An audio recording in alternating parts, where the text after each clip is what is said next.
প্রিয় দর্শক, আজ আপনাদের সামনে এমন একটি ঘটনা নিয়ে কথা বলবো যা নিয়ে গত কয়েকদিন ধরে আমি অনেক ঘাটাঘাটি করছিলাম। আসলে আসামের এই রহস্যময় ঘটনাটি নিয়ে যখন আমি একটু গভীরভাবে গবেষণা করতে শুরু করলাম, তখন একের পর এক এমন সব তথ্য আমার সামনে আসতে শুরু করলো যা সত্যি বিশ্বাস করাও কঠিন। 12 বছরের একটা সাজানো সংসার আর গভীর ভালোবাসার আড়ালে যে কতটা ভয়ঙ্কর অন্ধকার লুকিয়ে থাকতে পারে তা এই পুরো ভিডিওটি না দেখলে আপনারা কল্পনাও করতে পারবেন না। এই কেসের প্রতিটি মোড় আমাকে রীতিমতো অবাক করেছে। তাই আজকের এই ভিডিওটি শুরু করার আগে আপনাদের কাছে আমার অনুরোধ, যারা নিয়মিত ভিডিও দেখছেন অথচ চ্যানেলটি সাবস্ক্রাইব করেননি, তারা দয়া করে চ্যানেলটি সাবস্ক্রাইব করে দিন, এবং যারা নতুন তারা অবশ্যই চ্যানেলটি সাবস্ক্রাইব করবেন। তাহলে চলুন শুরু করা যাক। তারিখটা ছিল 29শে আগস্ট 2022। আসামের গুয়াহাটি শহরের নুনমতি থানা। ঠিক সেই সময় থানায় এসে ঢোকে এক মহিলা, চোখে চরম উদ্বেগ আর অস্থিরতা। মহিলার নাম বন্দনা কালিতা, বয়স আনুমানিক 31 থেকে 32 বছর হবে। এরপর থানায় পৌঁছে বন্দনা ডিউটি অফিসারকে জানায় যে তার স্বামী অমরজ্যোতি দে এবং শাশুড়ি শঙ্করী দে গত কয়েকদিন ধরে নিখোঁজ। এদিকে শঙ্করী দে ছিলেন আসাম বিদ্যুৎ বিভাগের একজন অবসরপ্রাপ্ত কর্মী। অন্যদিকে বন্দনা তার স্বামী অমরজ্যোতির সঙ্গে নুনমতির অমরাবতী অ্যাপার্টমেন্টেই থাকত। এরপরে বন্দনা পুলিশকে দেওয়া তার বায়ানে দাবি করে যে গত 26শে জুলাইয়ের পর থেকে শাশুড়ির সাথে তাদের কোনো যোগাযোগ হচ্ছে না। শুধু তাই নয়, কিছুদিন পর থেকে তার স্বামী অমরজ্যোতিকেও কোথাও খুঁজে পাওয়া যাচ্ছে না। এরপর আত্মীয় স্বজন থেকে শুরু করে সম্ভাব্য সব জায়গায় খোঁজ নিলেও তাদের কোনো হদিশ মেলেনি। তবুও একজন সাধারণ গৃহবধূর মতো বন্দনাও পুলিশকে বারবার অনুরোধ করতে থাকে যেন খুব দ্রুত তার স্বামী আর শাশুড়িকে খুঁজে বের করা হয়। এ সময় সে আরও জানায় শাশুড়ি একা থাকতো বলে সে মাঝে মধ্যে গিয়ে শাশুড়ির সঙ্গে দেখা করে আসতো, কিন্তু রিসেন্ট কয়েকদিন সে তার শাশুড়ির সঙ্গে কোনো যোগাযোগ করতে পারছে না। এরপর পুলিশ বন্দনার এই বায়ানের ভিত্তিতে একটি সাধারণ মিসিং ডায়েরি নথিভুক্ত করে এবং তারপরে তদন্ত শুরু করে। তখন নুনমতি থানার অফিসারদের কাছেও এটি ছিল একটি সাধারণ নিখোঁজের রহস্য। তাই 29শে আগস্ট সেই নুনমতি থানার মিসিং ডায়েরিটা ফাইলবন্দি করে পুলিশ কাজ শুরু করলো। কিন্তু শুরুতে তাদের কাছে এটা ছিল আর 5টা সাধারণ নিখোঁজ হওয়ার মতোই ঘটনা। ইনভেস্টিগেশন অফিসাররা যখন তদন্তে নামলো তখন তাদের প্রাথমিক গন্তব্য ছিল শঙ্করীদের চন্দ্রমারি এলাকায় সেই ফ্ল্যাট। পুলিশ যখন সেখানে পৌঁছালো, চারপাশটা ছিল একদমই শান্ত এবং ফ্ল্যাটের দরজায় একটা বড় করে তালা ঝুলছে। এরপর আশেপাশের প্রতিবেশীদের দরজায় কড়া নাড়ল পুলিশ। তাদের বায়ানও ছিল একদমই সাধারণ। প্রতিবেশীরা জানালো শঙ্করী দেবী একাই থাকতেন, তিনি মিশুকে মানুষও ছিলেন, তবে গত কয়েকদিন ধরে তাকে আর কোথাও বেরোতে দেখা যাচ্ছে না। তারা ভেবেছিল হয়তো তিনি কোথাও ঘুরতে গেছে। এরপর তদন্তকারী অফিসাররা ভাবলেন হয়তো শঙ্করী দেবী নিজের কোনো আত্মীয়দের বাড়িতে চলে গেছেন। এরপরে তারা একে একে শঙ্করী দেবীর সমস্ত আত্মীয়দের লিস্ট তৈরি করে তাদের কাছে ফোন শুরু করলেন, কিন্তু সবার কাছে একই উত্তর, কেউই তার খোঁজ পাচ্ছে না। তখন পুলিশের কাছে বন্দনার দেওয়া সেই থিওরিটাই সত্য বলে মনে হচ্ছিল। শাশুড়ি একা থাকতেন, হঠাৎ করেই তার সঙ্গে যোগাযোগ বন্ধ হয়ে গেছে। এদিকে স্বামী অমরজ্যোতিও হয়তো মায়ের খোঁজ করতে গিয়ে কোথাও আটকা পড়ে গেছে। এরপরেও নুনমতি থানার পুলিশ রুটিন মারফত এলাকাগুলিতে টহল দিল এবং লোকাল সোর্সগুলোর মাধ্যমে তারা খবর নিল বিভিন্ন জায়গা থেকে, কিন্তু অন্ধকার কাটল না। কোনো ধস্তাধস্তি নেই, কোনো চিৎকার চেঁচামেচি নেই, ফ্ল্যাটের ভেতরে কোনো রক্তের দাগও নেই। সব যেন একেবারেই স্বাভাবিক। আর এই নিস্তব্ধতাই পুলিশকে বিভ্রান্ত করে দিয়েছিল। তারা ভাবলো হয়তো পারিবারিক কোনো কারণে মা ছেলে নিজেরাই আত্মগোপন করেছে। তাই প্রথম 2 মাস কোনো জোরালো অ্যাকশন বা গভীর তদন্তের প্রয়োজন মনে করেনি প্রশাসন। ফাইলটা পড়ে রইল সেইভাবেই টেবিলের এক কোণে। অন্যদিকে বন্দনা তখন নিজের স্বাভাবিক জীবন চালিয়ে যাচ্ছিল। আর এইভাবেই 2 মাস কেটে গেল। পুলিশের সে ঢিলাঢালা তদন্ত আর রুটিন মাফিক খোঁজ খবর যখন ফাইলবন্দি হওয়ার পথে, ঠিক তখনই এই রহস্যের অন্ধকারে প্রথম একটা বিদ্যুৎ চমকালো। দিনটা ছিল 21 নভেম্বর 2022। নুনমতি থানায় হন্তদন্ত হয়ে ঢুকে এলো এক যুবক। সে ছিল নিখোঁজ শঙ্করীদের ভাইপো। এরপর নির্মল্য পুলিশের সামনে এসে এমন এক তথ্য দিল যা শুনে তদন্তকারী অফিসারদের কপালে ভাঁজ পড়ে গেল। সে জানালো পিসি আর ভাই গত কয়েক মাস ধরে নিখোঁজ, তাদের কোনো হদিশও নেই। কিন্তু অদ্ভুত ব্যাপার হলো পিসির ব্যাংক অ্যাকাউন্ট থেকে নিয়মিত টাকা তোলা হচ্ছে, এই একটা কথাতেই থমকে গেল পুলিশ। যেন শান্ত থাকা তদন্তে হঠাৎ করেই উত্তপ্ত তেলের ছিটে পড়ল। অফিসারদের মনে তখন একটাই খটকা, একজন নিখোঁজ মানুষ নিজের অ্যাকাউন্ট থেকে টাকা কিভাবে তুলতে পারে? আর যদি তিনি নিজের টাকা তোলেন তবে তিনি লুকিয়েই আছেন কেন? নাকি অন্য কেউ তার কার্ড ব্যবহার করে অ্যাকাউন্ট খালি করছে? পুলিশের মনে তখন হাজারটা প্রশ্ন। আর নিখোঁজ মানুষের অ্যাকাউন্ট থেকে টাকা ট্রানজ্যাকশন হওয়া মানেই এর পেছনে কোনো গভীর ষড়যন্ত্র লুকিয়ে আছে। যে মামলাটাকে পুলিশ এতদিন সাধারণ মিসিং কেস ভেবে গুরুত্ব দেয়নি, সেই কেসটাই এখন এক ভয়ঙ্কর মোড় নিতে শুরু করল। এরপর তদন্তকারী অফিসাররা একটু নড়ে চড়ে বসল। তারা বুঝতে পারল এই 2 মাস তারা যে শান্ত নদীর উপর দিয়ে নৌকা চালাচ্ছিলেন তার নিচেই লুকিয়েছিল এক অতল অন্ধকার। শঙ্করীদের ব্যাংক ডিটেলস আর এটিএম ট্রানজ্যাকশনের মূল সূত্র ধরে পুলিশ এবার নতুন করে জাল বুনতে শুরু করলো। তারা জানতো না এই টাকার নেশাই শেষ পর্যন্ত অপরাধীকে টেনে বার করবে দিনের আলোতে। এরপরে পুলিশ আর দেরি না করে সিদ্ধান্ত নিল যে এই রহস্যের জট খুলতে হলে সবার আগে দেখতে হবে ব্যাংক অ্যাকাউন্ট থেকে টাকাটা আসলে কে তুলছে। এরপর তদন্তকারী অফিসাররা হন্তদন্ত হয়ে সেই এলাকার এটিএম গুলিতে হানা দিলেন, যেখান থেকে গত কয়েক মাস টাকা তোলা হয়েছিল। এরপরে শুরু হলো সিসিটিভি ফুটেজ খুঁটিয়ে দেখার কাজ। টাকা তোলার নির্দিষ্ট সময় আর এটিএম বুথে ঢোকা মানুষের চেহারার সামঞ্জস্য মিলাতেই পুলিশের চোখ কপালে উঠল। ঝাপসা ফুটেছে যে মহিলাকে টাকা তুলতে দেখা যাচ্ছে, তার অবয়ব আর হাঁটা চলার ধরন হুবহু শঙ্করীদের বৌমা বন্দনা কলিতার মতো। এরপরে পুলিশের মনে তখন প্রথম জোরালো সন্দেহর তীর গিয়ে পৌঁছালো খুদ অভিযোগকারিনীর দিকে। যে মহিলা নিজের স্বামী আর শাশুড়ির নিখোঁজ হওয়ার কথা বলে থানায় এসে কান্নাকাটি করছিল, সেই এখন লুকিয়ে শাশুড়ির অ্যাকাউন্ট থেকে টাকা সরাচ্ছে। এই সন্দেহের ভিত্তিতেই পুলিশ সরাসরি বন্দনা কলিতাকে থানায় ডেকে পাঠালো। জেরা শুরু হতেই পুলিশ তাকে সরাসরি প্রশ্ন করলো, শাশুড়ি নিখোঁজ অথচ তুমি তার অ্যাকাউন্ট বা এটিএম কার্ড ব্যবহার করে টাকা তুলছো কেন? কিন্তু বন্দনা ছিল অতি চালাক। সে বিন্দুমাত্র ঘাবড়ে না গিয়ে অত্যন্ত চতুরতার সাথে জবাব দিল। সে জানালো যে নিখোঁজ হওয়ার আগে তার শাশুড়ি শঙ্করীদে নিজের এটিএম কার্ড আর মোবাইল ফোন বাড়িতেই ফেলে গিয়েছিলেন। তার দাবি ছিল যে শাশুড়ির অবর্তমানে সংসার চালানো এবং নিজের প্রয়োজনে সে ওই কার্ডটি ব্যবহার করেছে। এরপরে সে উল্টে পুলিশের দিকেই প্রশ্ন ছুড়ে দিল, নিজের শাশুড়ির এটিএম থেকে কি বৌমা টাকা তুলতে পারে না? বন্দনার এই আত্মবিশ্বাসী জবাবে পুলিশ তখন তাকে সরাসরি আটক করার মতো কোনো শক্ত প্রমাণ হাতে পেল না। আইনি জটিলতার কারণে পুলিশ তাকে সেদিনের মতো থানা থেকে ছেড়ে দিতে বাধ্য হলো। বন্দনা থানা থেকে বেরিয়ে গেল ঠিকই, কিন্তু পুলিশের নজর তার উপর থেকে সরেনি। অফিসাররা বুঝতে পারলেন এই মহিলার শান্ত স্বভাবের আড়ালেই অনেক বড় কোনো সত্যি চাপা পড়ে আছে। এরপর থেকেই শুরু হলো বন্দনার উপর পুলিশের এক কঠোর এবং গোপন নজরদারি। থানা থেকে বেরিয়ে আসার পর বন্দনার প্রতিটি পদক্ষেপ ছিল ভীষণ সতর্ক।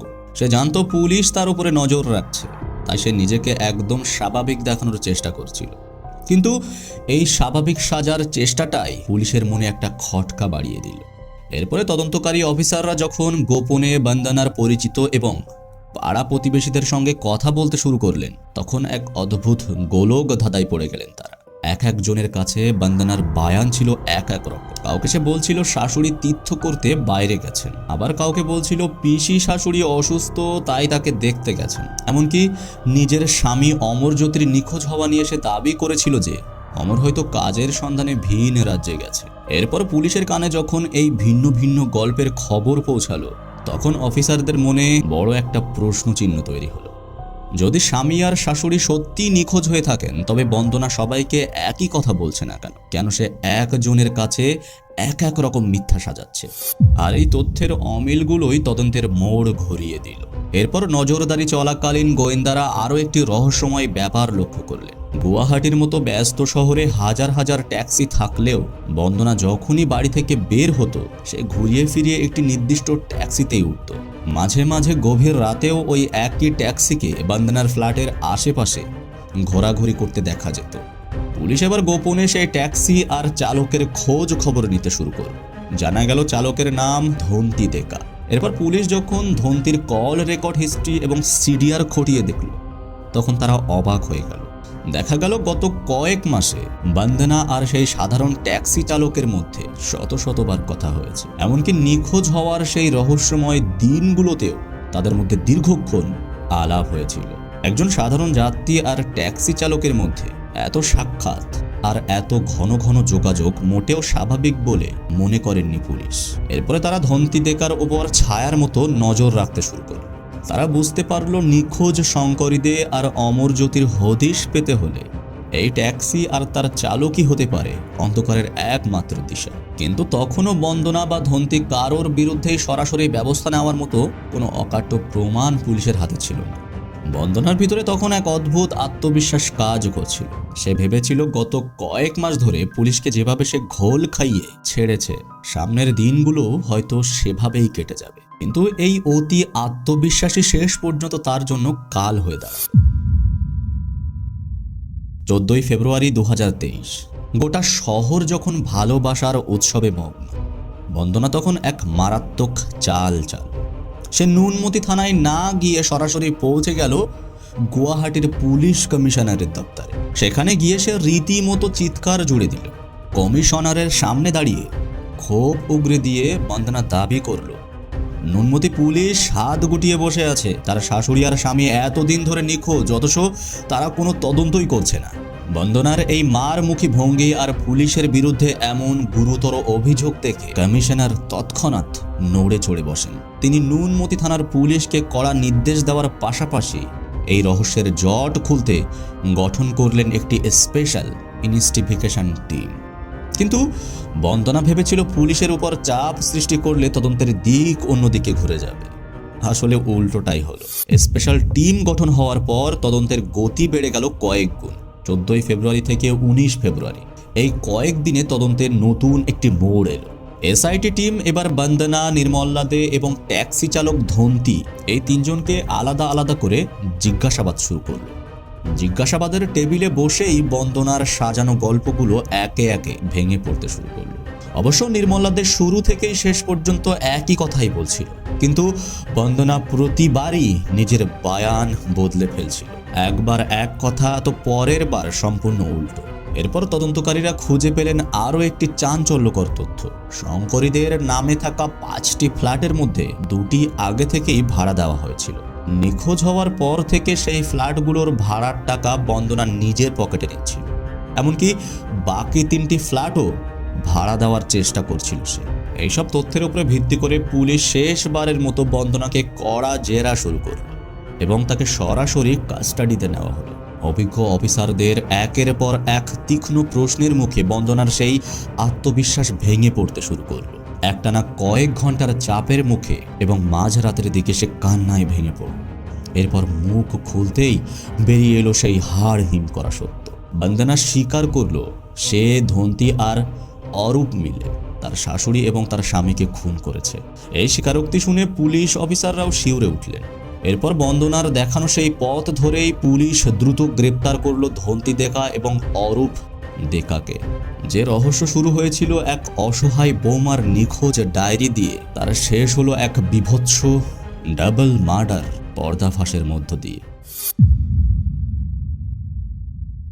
বন্দনা ও অমরজ্যোতির এই রক্তক্ষয়ী পরিণতির নেপথ্য ছিল এক দীর্ঘ জটিল ইতিহাস। এই ঘটনার শিকড় লুকিয়ে আছে 2010 সালের সেই দিনগুলোতে, যখন গুয়াহাটির রাস্তায় তাদের প্রথম দেখা হয়েছিল।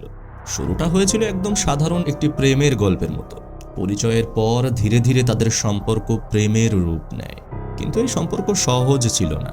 অমরজ্যোতির মা শঙ্করী দে ছিলেন রক্ষণশীল মানসিকতার একজন নারী। অন্যদিকে বন্দনার পরিবারও এই সম্পর্ক মেনে নিতে রাজি ছিল না। দুই পরিবারের তীব্র বিরোধিতার সত্ত্বেও তারা নিজেদের সিদ্ধান্তে অটল থাকে। এরপর 2010 সাল নাগাদ তারা পরিবারের অমতেই বিয়ে করে ফেলে। বিয়ের পর তারা পরিবার থেকে আলাদা হয়ে নতুন জীবন শুরু করার সিদ্ধান্ত নেয়।